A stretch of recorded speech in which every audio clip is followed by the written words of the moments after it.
Excelentíssimo senhor Presidente da República, Luiz Inácio Lula da Silva, querida Janja, excelentíssimo senhor José Sarney, ex-presidente da República, excelentíssimo ministro de Estado da Casa Civil, Rui Costa, excelentíssimo senador veneziano Vital do Rego, na presidência do Senado Federal.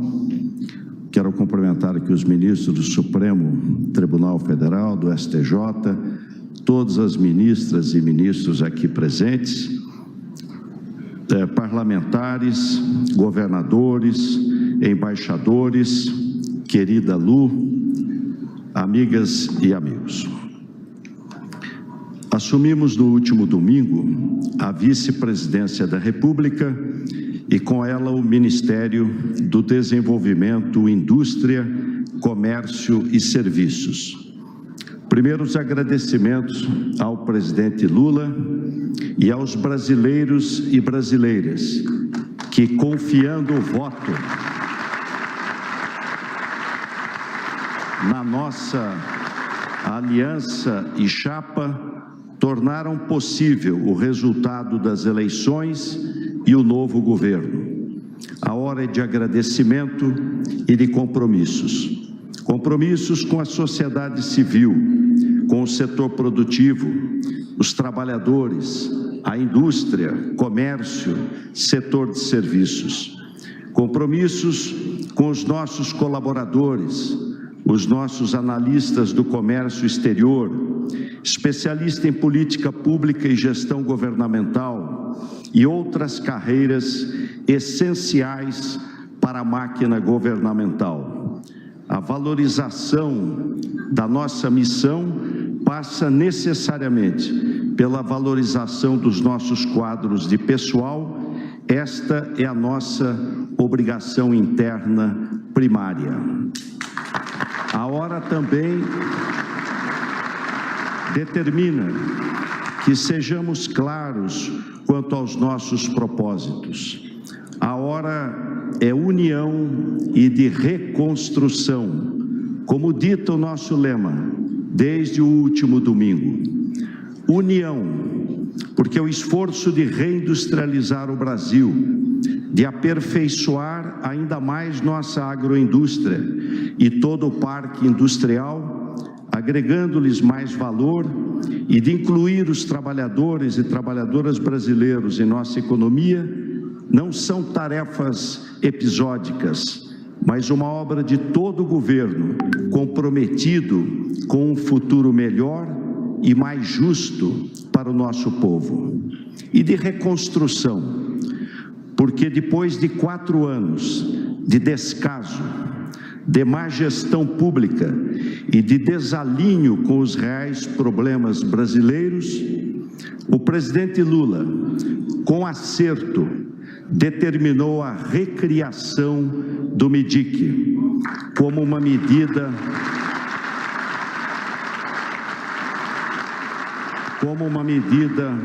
fundamental para o Brasil retomar o caminho do seu desenvolvimento, como já ocorreu nos seus governos bem-sucedidos.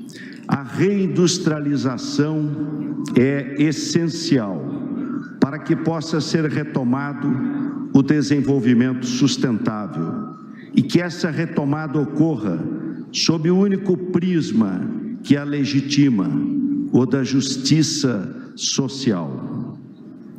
A indústria brasileira precisa urgentemente retomar o seu protagonismo, expandindo a participação no produto interno bruto. As graves mudanças climáticas, o pós-Covid, a guerra na Europa, estão indicando a premência de uma política de reindustrialização consensuada com o setor produtivo, a academia, a sociedade e a comunidade internacional. É imperativa a redução da emissão de gases de efeito estufa, do estabelecimento de uma política de apoio a uma economia de baixo carbono, privilegiando tecnologias limpas e dando início a um processo produtivo, eficiente, seguro e sustentável. O Brasil pode ser e será o grande protagonista no processo de descarbonização da economia global, e mantendo investimentos em inovação e pesquisas, em modernas tecnologias, poderá integrar as cadeias globais de valor. A indústria é essencial. São essenciais os empregos que gera, os tributos que recolhe, a riqueza que distribui. Para cada real produzido pelo setor industrial, a economia ganha algo em torno de R$ 2,43. O impacto positivo é percebido por todos os setores da economia. O momento nos impõe trabalharmos incansavelmente pelo emprego, pela distribuição de renda, em apoio à indústria, ao comércio e ao setor de serviços. É urgente a reversão da desindustrialização precoce ocorrida no Brasil, que reclama uma clara política de competitividade industrial contemporânea. Apesar de representar apenas 11% do PIB brasileiro, a indústria de transformação aporta 69% de todo o investimento em pesquisa e desenvolvimento. A indústria responde por 29,5% da arrecadação tributária, ou seja, quase 3 vezes o seu peso na economia. O Brasil não pode prescindir da indústria se tiver ambições de alavancar o crescimento econômico e se desenvolver socialmente. Ou o país retoma a agenda do desenvolvimento industrial, ou não recuperará um caminho de crescimento sustentável, gerador de emprego e distribuidor de renda. Infelizmente, a indústria de transformação tem perdido participação no PIB do país, o que prejudica o crescimento econômico e nos impõe uma indesejada e cara estagnação. A indústria liderou o crescimento econômico brasileiro durante boa parte do século XX e até a década de 1980, quando sua participação foi cerca de 20% do PIB. Salvo por poucos e breves períodos do governo do presidente Lula, o que se viu nos últimos anos foi o seu encolhimento, chegando a 11,3% do PIB em 2021. Entre 1980 e 2020, a indústria dos Estados Unidos mais do que dobrou de tamanho. A do mundo ficou 3 vezes maior. A da China, 47 vezes maior, quando o Brasil cresceu apenas 20%. É importante ter presente que a população do Brasil, no período, passou de aproximadamente 120 milhões para 220 milhões de habitantes. Longe de ser um fenômeno natural, a desindustrialização brasileira é precoce e grave. Ela joga contra o presente e compromete o futuro do Brasil. Por isso, com acerto, o nosso presidente Lula impôs que o Brasil elabore com urgência uma política moderna de desenvolvimento industrial. Que essa política parta do diagnóstico correto, que seja bem desenhada, bem concebida, que seja implementada corretamente, que seja objeto de avaliação apropriada, com métricas e mecanismos adequados para medir resultados, que seja continuada no tempo, porque afinal política industrial tem seu processo de maturação e, como sabemos, a imprevisibilidade e a descontinuidade de instrumentos de apoio contribuem historicamente para o insucesso de políticas em diferentes áreas. Mas, como em toda política, não haverá projetos e programas eficazes se elaborados à revelia do setor produtivo ou da sociedade civil. Ontem, presidente Lula, visitei a Confederação Nacional da Indústria, a CNI, estive com o seu presidente Robson, e hoje está aqui conosco o futuro presidente Marcos Alban, que deverá também sucedê-lo. É do ambiente consensuado, da boa política, que resultará o programa de reindustrialização brasileiro. Ainda a política de desenvolvimento industrial guarda relação estreita com a política de ciência, tecnologia e inovação, e também com a política de comércio exterior. Trabalharemos para garantir coerência e coordenação, bem como explorar sinergias dos esforços públicos nessas frentes.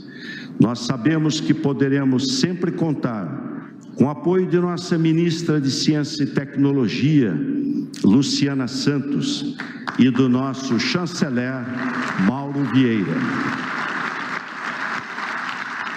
Cada vez mais, o valor agregado da produção industrial está nos serviços embarcados em bens ou associados a eles. Institucionalidade e governança adequadas são fundamentais para uma política em prol da competitividade. Nesse contexto, destaco, presidente, o seu primeiro decreto, criando o CNDI, o Conselho Nacional do Desenvolvimento Industrial, que promoverá o diálogo público-privado em matéria de política industrial. Para uma política de desenvolvimento industrial, é também necessário que exista apoio de alto nível para que os órgãos de implementação tenham autoridade para cobrar resultados e contrapartidas. O novo MIDIC traz o BNDES para perto, e isso representa um enorme avanço. Saúdo o ministro Aloysio Mercadante, que estará à frente do nosso Banco de Desenvolvimento, e junto com uma grande equipe com larga experiência e espírito público. O banco é historicamente vital para a implementação de políticas estruturadas de desenvolvimento da economia brasileira. É fundamental fortalecer o papel do BNDES como alavanca do desenvolvimento econômico e social, como dinamizador da competitividade da indústria e das exportações, especialmente de maior valor agregado. O MIDIC será o seu primeiro apoiador. O fortalecimento da indústria passa invariavelmente pela redução do custo Brasil e pela melhoria do ambiente de negócios no país. Reforma tributária, nesse contexto, é fundamental. Na campanha, presidente Lula, percorri várias fábricas em São Paulo, fazendo campanha com o Fernando Haddad, o ministro Haddad, e o ministro Márcio França.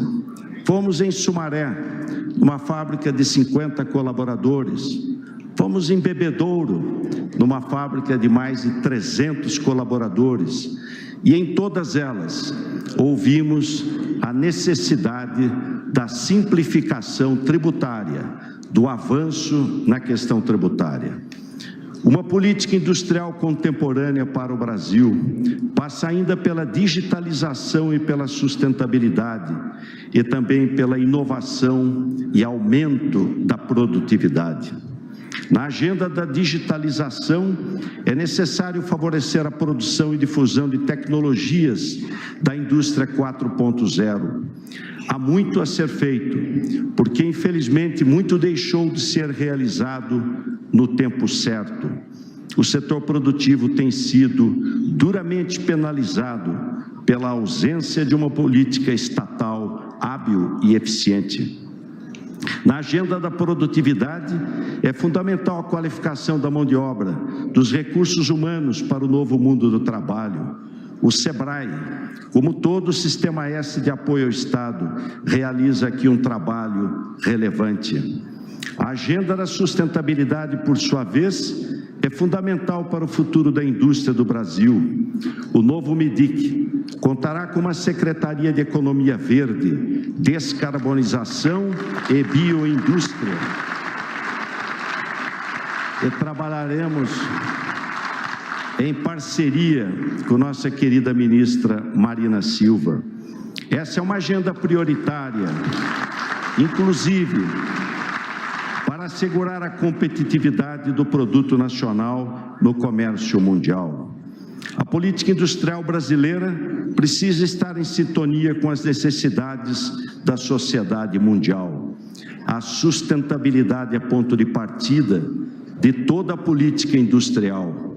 A sociobiodiversidade será o ponto de partida da nova política industrial. Algumas frentes que serão exploradas no desenho de programas dessa natureza incluem, por exemplo, o complexo industrial da saúde, energias renováveis, hidrogênio verde, mobilidade, como alguns exemplos. Esses desafios podem servir de missões organizadoras para uma estratégia de política de desenvolvimento industrial. Desafios relacionados às cadeias de fornecimento, às exigências regulatórias e à preservação do meio ambiente se proliferam e impactam os fluxos internacionais de comércio. O Brasil de agora dará exemplos positivos. O Brasil enfrentará esses riscos de maneira construtiva e propositiva. Estamos seguros de uma maior integração do comércio exterior brasileiro ao mundo, é essencial para o fortalecimento da indústria e dos serviços no nosso país.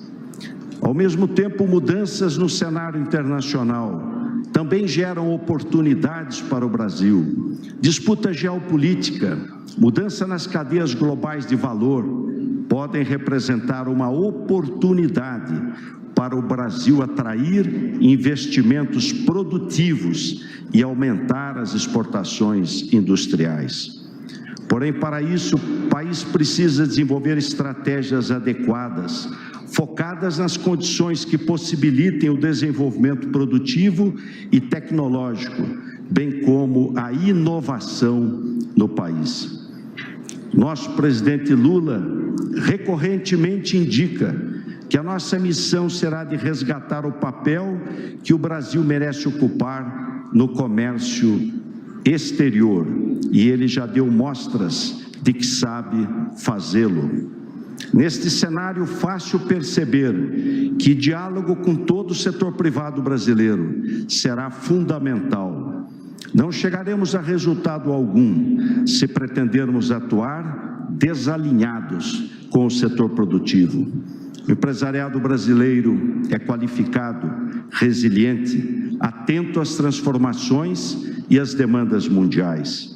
Será da conciliação entre o Estado e o setor privado que resultará a ampliação da integração do Brasil ao mundo. Valorizaremos a transparência e previsibilidade nas políticas industriais e de comércio exterior. O novo MIDIC é um MIDIC maior e mais bem preparado para os desafios do comércio exterior. Há espaço para a concepção da política voltada para a indústria de fármacos, nanotecnologia, indústria eletrônica, semicondutores, automotiva, agroindústria, química, petroquímica, fertilizantes, Fávaro. Mas está em curso um novo mundo de trabalho e precisamos nos qualificar para estarmos nele. Por isso, o MIDIC é moderno, forte e será eficiente. Em primeiro lugar, o Ministério incorpora a Câmara de Comércio Exterior, a CAMEX, a sua estrutura, facilitando a coordenação intragovernamental nessa área. Além disso, o novo MIDIC terá sob seu protetivo guarda-chuva a Apex Brasil, a Agência de Promoção de Exportações e Investimentos. E quero saudar aqui o governador, senador da República, professor Jorge Viana, que estará com esta responsabilidade. Daremos à promoção comercial um viés ainda mais empresarial, em estreita relação com a política de comércio exterior. Trabalharemos com a Apex para o reposicionamento da imagem do Brasil no mundo. Nos últimos anos, com a indústria diminuindo sua importância na economia, o Brasil perdeu complexidade econômica, e isso se reflete na primarização da pauta exportadora brasileira. Para a China, por exemplo, que é o principal destino das nossas exportações, 3 itens: soja, minério de ferro e petróleo, respondem por 75% do total exportado pelo Brasil. O Brasil é um grande competidor no comércio internacional de bens agrícolas, e isso é muito importante. Já para as manufaturas, a participação brasileira nas vendas globais é de apenas 0,5%, sendo o 22º maior exportador desses produtos. O comércio mundial de manufaturas é quase 7 vezes superior em valor ao comércio dos bens agrícolas. Assim, o desafio para ampliar a importância do Brasil nas trocas globais, atualmente em cerca de 1,3%, passa por dar maior dinamismo ao setor manufatureiro. O cenário internacional para 2023 é desafiador, o que impacta nosso comércio exterior. A menor atividade econômica mundial deverá proporcionar diminuição dos preços dos produtos exportados pelo Brasil em 2023, em relação aos níveis elevados de 2022. Da mesma forma, as importações brasileiras no próximo ano deverão ocorrer a preços menores. Os desafios da competitividade exportadora brasileira precisam começar a ser superados. Vamos buscar abertura de novos mercados para bens e serviços, aumento da base exportadora do Brasil com a inclusão de empresas de menor porte no comércio exterior, diversificação de mercado de destinos, agregação de valor à pauta exportadora, valorização da imagem do país como potência agroambiental, mas também como um país diverso, que exporta aviões, produtos farmacêuticos, máquinas elétricas e serviços de TI. A sociobiodiversidade será a energia do nosso desenvolvimento. A política de comércio exterior do Brasil passa por desburocratização, financiamento, promoção comercial, mais acordos comerciais e um esforço redobrado de superação de barreiras aos nossos produtos no exterior. Há muito a ser feito. O desafio está posto em alinhamento com uma política de competitividade industrial, o Brasil passar a agregar mais valor às suas exportações e mais empresas à sua base exportadora. O comércio exterior, vale lembrar, é uma via de mão dupla. A integração do Brasil com o mundo passa também pelas importações. Para que o Brasil seja competitivo no mercado exterior, precisa também importar. Precisa de uma agenda de apoio integral às micro e pequenas empresas que fazem a economia girar e o Brasil crescer. Por exemplo, o nosso presidente Lula indica ser urgente que a nossa agenda contemple medidas que reduzam o déficit de produtividade e de digitalização das micro e pequenos negócios, induzindo-as a uma autêntica transformação digital. O Brasil precisa conceber programas de apoio às startups, a todo tipo de empreendedorismo inovador, a inovação tecnológica. O setor de serviços e as novas formas de prestação, as novas relações de emprego e de geração de renda, tudo passa por uma fase de diagnóstico e prognóstico que haverá de ser positivo. Enfim, a Apex, Inmetro, a BDI, Suframa, INPI, nosso BNDES e o SEBRAE, juntos com o novo MIDIC, trabalharão para levar adiante o grande e inovador programa de reindustrialização, de expansão do comércio e de fortalecimento dos serviços no Brasil. O grupo de trabalho, presidente Lula, do Gabinete de Transição, nos abasteceu com um trabalho rico e profundo. Tentando ser mais conciso, eu diria que em linha com suas orientações, presidente Lula, o novo MIDIC será orientado para uma economia inclusiva, criativa e sustentável. A inclusão se dará em 3 sentidos: social, econômico e político.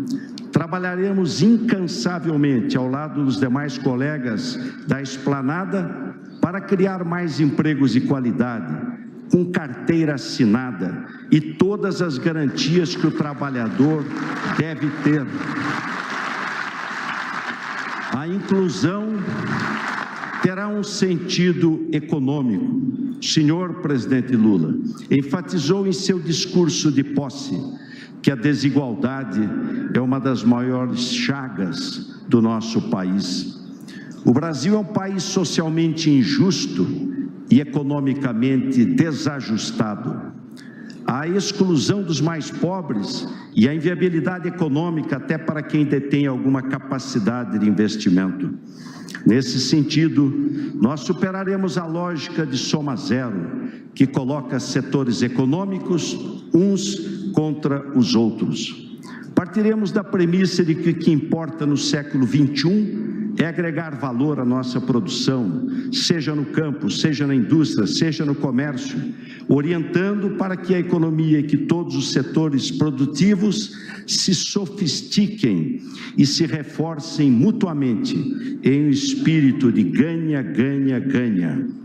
Ganha o empresariado, ganha o trabalhador, ganha o meio ambiente, ganha o Brasil e ganha a comunidade internacional.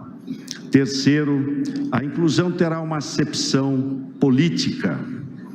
Ao longo das últimas décadas, o Brasil tem ficado para trás em sua participação nas chamadas cadeias globais de valor. Enquanto outros países lograram exercer papel central nas cadeias regionais, o Brasil não tem conseguido desempenhar o papel de coordenação em seu entorno. Assim, incluir significará também integrar o Brasil, não por capricho ou para simplesmente acompanhar as boas novas do pensamento econômico, mas porque juntos, integrados produtivamente a nossos vizinhos, somos mais fortes e cumprimos as diretrizes para as nossas relações internacionais que estão esculpidas, senador Vital do Rego, no artigo 4º, parágrafo único da nossa Constituição. A integração, contudo, não virá por geração espontânea. Ela exigirá diálogo constante com nossos parceiros, com vistas a se criar uma verdadeira governança produtiva em nossa região. O presidente Lula, todos sabemos, é o único capaz de liderar esse moderno e corajoso projeto. Presidente Lula, como o senhor tem falado repetidas vezes, o governo que agora se inicia não foi eleito apenas pela saudade de um tempo em que o Brasil crescia com inclusão, atingindo o pleno emprego e servindo de exemplo para o mundo, sobretudo as nações irmãs, que almejam alcançar patamares mais elevados de desenvolvimento. O governo cujo mandato teve início foi eleito também pela esperança do povo brasileiro, de que juntos podemos fazer ainda mais e melhor. E para esse esforço, sei da importância que o senhor atribui ao MIDIC e do papel estratégico que ele deve desempenhar. Por isso, saiba que o senhor terá de mim não apenas a lealdade de um ministro que se soma à de um vice, mas minha dedicação integral em prol de uma agenda que contribua